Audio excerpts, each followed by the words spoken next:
오늘 아침에 향긋하게 내린 콜롬비아산 커피 다들 드셨나요? 아니면 점심으로 드신 그 짭짤한 파스트라미 샌드위치나 어제 저녁에 배달시켜 먹은 이국적인 태국 요리 같은 거요. 지금 당신의 식착을 거쳐간 이 모든 음식들을 한번 머릿속으로 떠올려 보세요. 네, 생각만 해도 군침이 도네요. 그렇죠. 그런데 만약 당신이 평생 먹을 수 있는 모든 식재료가 당신이 사는 곳에서 딱 소나 말이 하루 동안 긴낑대며 걸어갈 수 있는 거리 안에서만 나와야 한다면 어떨까요? 와, 그건 좀... 다른 지역의 음식은 구경조차 할 수 없는 반경 30km짜리 거대한 식량 감옥에 갇혀 있다고 상상해 보시죠. 아마 지금 당신의 냉장고에 있는 식재료의 99%는 당장 쓰레기통으로 직행해야 할 겁니다. 커피나 향신료는 뭐 당연히 꿈도 못 꾸고요. 맞아요. 다 버려야죠. 매일 똑같은 동네 빵이랑 고기만 씹어야 하는 아주 끔찍한 상상이네요. 정말 끔찍하죠. 자, 당신을 위해 맞춤 제작된 이번 심층 탐구에 오신 것을 환영합니다. 오늘 우리는 식품산업의 역사와 발전 과정을 낱낱이 기록한 텍스트, 그리고 방대한 데이터 자료들을 추적할 겁니다. 네, 아주 흥미로운 자료들이 많죠. 인류가 어떻게 그 좁지 좁은 30km의 자급자족 굴레를 박살내고 기차와 냉장고를 거쳐서 이제는 당신의 DNA와 실시간 생체 데이터를 분석해 오직 당신의 몸에만 맞춘 그 개인 맞춤형 분자 영양식을 설계하는 시대까지 오게 되었는지. 극단적인 발전이죠, 정말. 네, 그 경이로운 여정을 따라가 보는 것이 오늘 우리의 미션입니다. 자, 이걸 한번 파헤쳐보죠. 아주 흥미진진한 여정이 될 겁니다. 우리가 매일 대수롭지 않게 삼키는 이 음식들이 사실은 인류의 물류혁명, 거대한 자본의 마케팅, 그리고 최첨단 생물학이 총동원된 결정체니까요. 맞습니다. 우리의 이야기는 19세기 초반의 어느 흙먼지 날리는 시골길에서 시작됩니다. 당시 사람들은 철저하게 자급자족을 해야 했어요. 선택의 여지가 없었죠.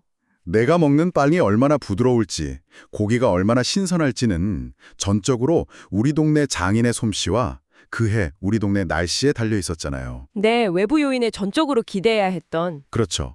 이 시기의 인구 데이터를 보면 정말 기가 막힌 제약이 하나 등장합니다. 2만 명 이상의 인구가 모여 사는 도시는 반드시 반경 30km 이내의 주변 농장들에서 모든 식량을 조달해야만 했어요. 30km 밖의 식량은 가져올 수가 없었으니까요. 심지어 인구가 5천 명만 넘어가도 강이나 바다로 통하는 항구가 무조건 하나쯤은 있어야 했습니다. 그게 바로 육상운송의 물리적 한계가 인간이 모여 살 수 있는 규모 자체를 통제하던 시절이었다는 증거입니다. 맞아요. 당시 육상 운송이라고 해봐야 포장도 안 된 울퉁불퉁한 흙길을 달리는 마차나 소달구지가 전부였잖아요. 네, 하루 종일. 짐을 가득 싣고 하루 종일 채찍질을 해봐야 기껏 40km 남짓 이동하는 게 한계였습니다. 소나 말이 하루에 걸을 수 있는 거리가 당신의 평생 식단을 결정한다고 상상해 보세요. 신선한 우유나 고기를 싣고 오다가 길에서 다 상해버리기 일쑤였겠죠. 거대한 30km짜리 감옥과도 같은데 인류는 대체 어떻게 이 한계를 깨고 식품산업이라는 것을 탄생시켰을까요? 이걸 더 큰 그림과 연결해보면 그 첫 번째 거대한 해방군은 바로 철도망이었습니다. 아, 기차요? 네, 증기 기관차가 등장하고 철로가 깔리면서 인류 역사상 처음으로 부피가 크고 무거운 농산물을 아주 저렴한 비용으로 며칠 만에 수백 수천 킬로미터 밖까지 나를 수 있게 된 겁니다. 며칠 만에요? 와... 이게 단순히 기차가 생겨서 물건을 빨리 나르게 되었다. 이런 1차원적인 변화가 아닙니다. 그 이면의 경제 시스템을 완전히 뒤집어 놓은 사건이었죠. 경제 시스템이요? 기차가 어떻게 식량 가격을 쥐고 흔들던 구조를 바꿨다는 뜻인가요? 정확합니다. 18세기까지만 해도 식량은 철저히 지역 단위로 고립되어 있었습니다. 흉년이 들어서 특정 말에 밀이 부족해지면 당장 폭동이 일어났죠. 아, 옆 동네에서 가져올 수가 없으니까. 그렇죠. 다른 지역에서 식량을 끌어올 방법이 없었으니까요. 그래서 당시 정부나 군주들은 식량의 소비량을 엄격하게 조절하고 가격의 상한선을 통제해야만 했습니다. 안 그러면 폭동으로 정권이 무너질 테니까요. 권력을 유지하기 위한 생존 문제였죠.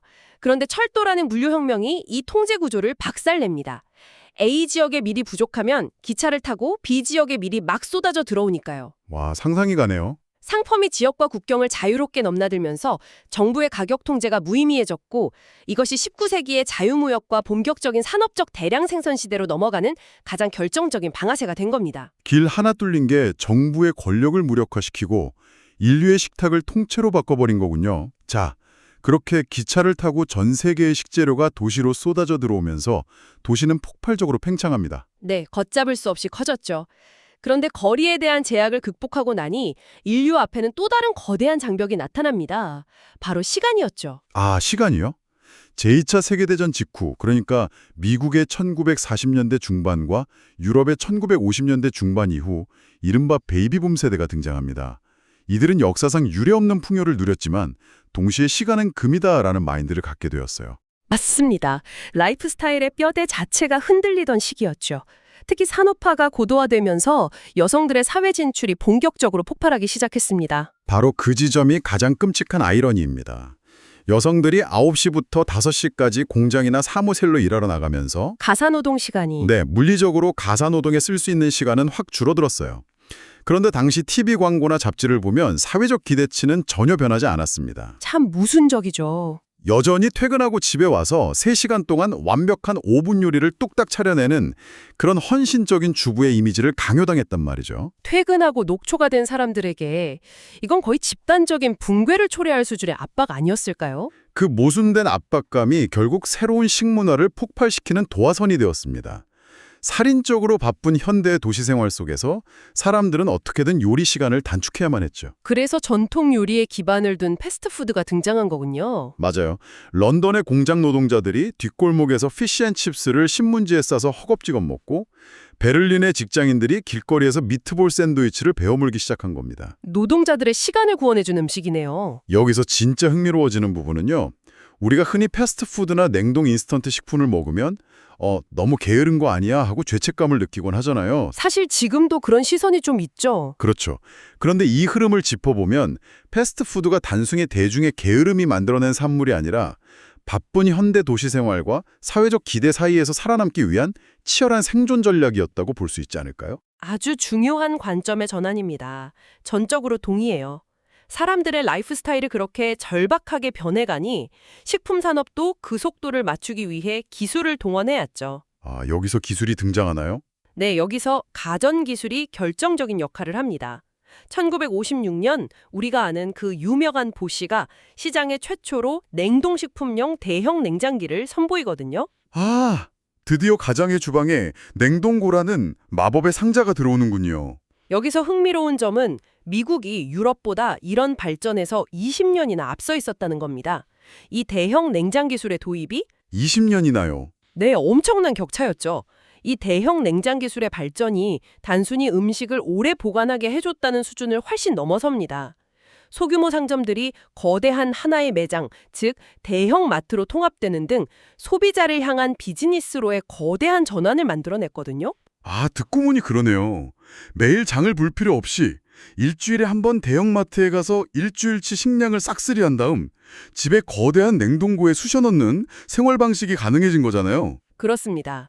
결국 이 소비자를 향한 거대한 전환이 패스트푸드와 인스턴트 식품의 다양성을 완성하는 완벽한 인프라가 된 것이죠. 와, 소나말이 걷는 30km의 굴레를 기차로 박살낸 인류가 이제는 냉동고와 마트라는 기술로 시간의 굴레마저 극복해낸 거네요. 네, 완벽한 극복이었죠. 그런데 이렇게 대량 생산과 대량 유통 시스템이 깔리면서 단순히 시간을 아끼는 것을 넘어서 전 지구인의 입맛을 통일시켜버린 괴물 같은 상징이 탄생합니다. 아, 코카콜라 이야기군요. 맞아요. 저는 이 콜라의 초기 역사를 보면서 정말 실소를 터뜨렸습니다. 지금의 글로벌 제국이라는 위상에 비하면 그 시작은 상상 이상으로 초라했으니까요. 1880년대 미국 조지아주 애틀랜타에 존 S. 펜버턴이라는 약사가 있었어요. 이분이 두통을 가라앉히고 피로를 풀어주는 일종의 약용 시럽을 개발합니다. 원래 약이었죠, 그게. 네, 원래는 숟가락으로 푹 떠먹거나 물에 대충 타서 먹으려던 이 약이 우전히 쏘라수어 섞이게 된 겁니다. 그렇게 1886년 5월 8일 제이콥스 약국에서 한 잔에 단돈 5센트짜리 음료로 팔리기 시작했죠. 5센트요? 더 재미있는 건 펜버턴의 당시 목표였어요. 하루에 딱 9잔에서 13잔 정도만 팔려도 채산성이 맞았다고 생각했대요. 너무 귀여운 목표 아닌가요? 하루에 수십억 잔이 팔리는 지금을 생각하면 정말. 진짜 순진했죠. 근데 마케팅 천재들이 붙으면서 폭발적으로 성장합니다. 격리 직원이었던 프랭크 M. 로빈슨이 그 빨강과 흰색 로고로 코카콜라라는 이름을 짓고요. 네, 전설의 시작이죠. 펜버턴 사후에 아사지 캔들러라는 사업가가 단돈 2,300달러의 권리를 싹 다 사들여서 1892년에 회사를 세웁니다. 금주법 시대의 알코올 대체제로 아주 인기몰이를 제대로 했죠. 맞아요. 1899년에는 왕관 뚜껑 병에 담기며 전국으로 퍼지고 결국 1919년 어니스트 우드러프 측의 회사가 2,500만 달러에 매각됩니다. 엄청난 가치 상승이네요. 자, 그럼 이게 다 무슨 의미일까요? 동네 약국의 두통약 시럽이 대체 어떻게 세계적인 라이프 스타일의 상징이 된 걸까요? 여기서 어니스트의 아들인 로버트 우드러프의 마케팅 천재성을 언급하지 않을 수 없는데요. 포카콜라가 보여준 건 바로 대량 생산과 글로벌 소비의 엄청난 위력이었습니다.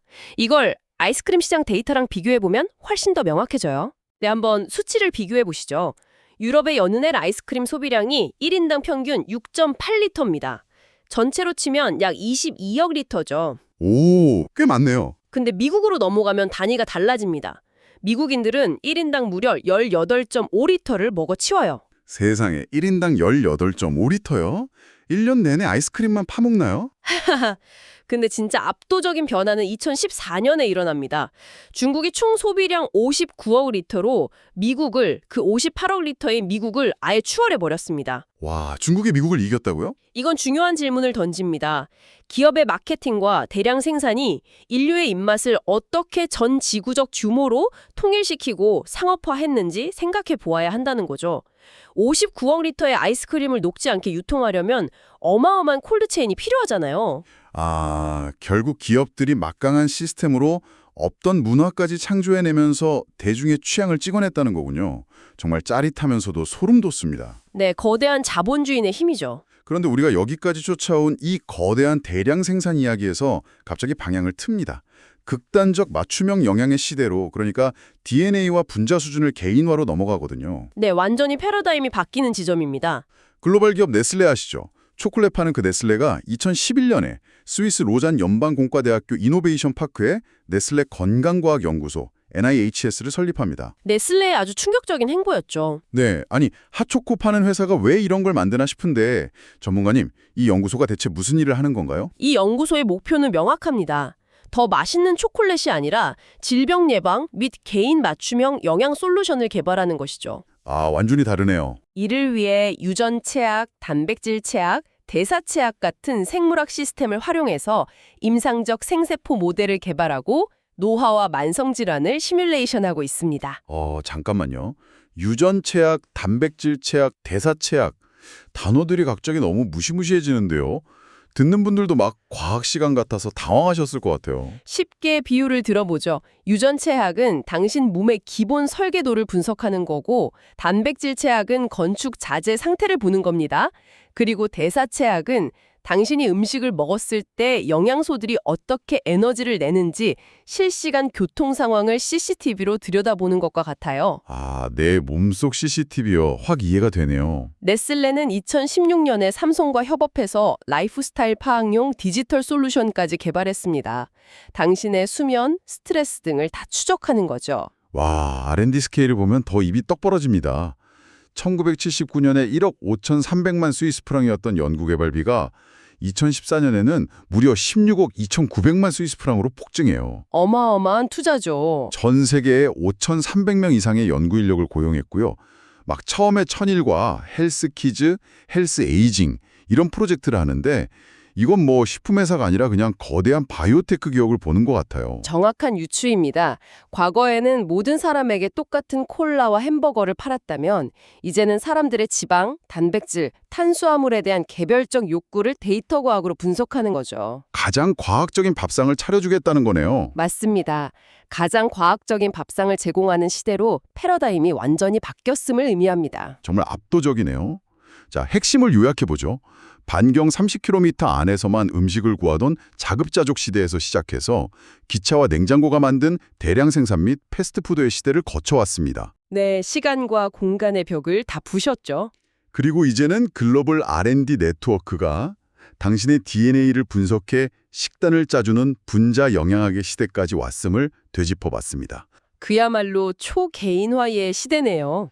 그렇다면 당신에게 마지막으로 여운이 남는 도발적인 질문을 하나 던지고 싶습니다. 어떤 질문이죠? 식품의 역사가 효율성과 대중화를 거쳐 이제 극단적인 개인화로 향하고 있습니다. 만약 거대 데이터 기업과 식품 회사가 당신의 유전자와 생활 습관 데이터를 완벽히 분석해서 네. 오직 당신의 생물학적 메커니즘에만 정확히 들어맞는 궁극의 개인 맞춤형 알약이나 영양 블록을 만들어낸다면 어떨까요? 와, 알약 하나로 식사가 끝나는 거네요. 함께 둘러앉아 같은 음식을 나누어 먹는 인류의 오랜 식문화는 사라지고 식사라는 행위가 그저 아침에 영양제나 두통약을 삼키는 것처럼 개인적인 의료 루틴으로 전락해버리진 않을까요? 아, 충분히 가능한 시나리오네요. 섬뜩하기도 하고요. 오늘 점심에 패스트푸드를 드시거나 마트에서 냉동식품을 고르실 때 이 질문을 한 번쯤 떠올려 보시길 바랍니다. 당신의 호기심을 채워줄 다음 심층 탐구에서 만나겠습니다. 안녕히 계세요.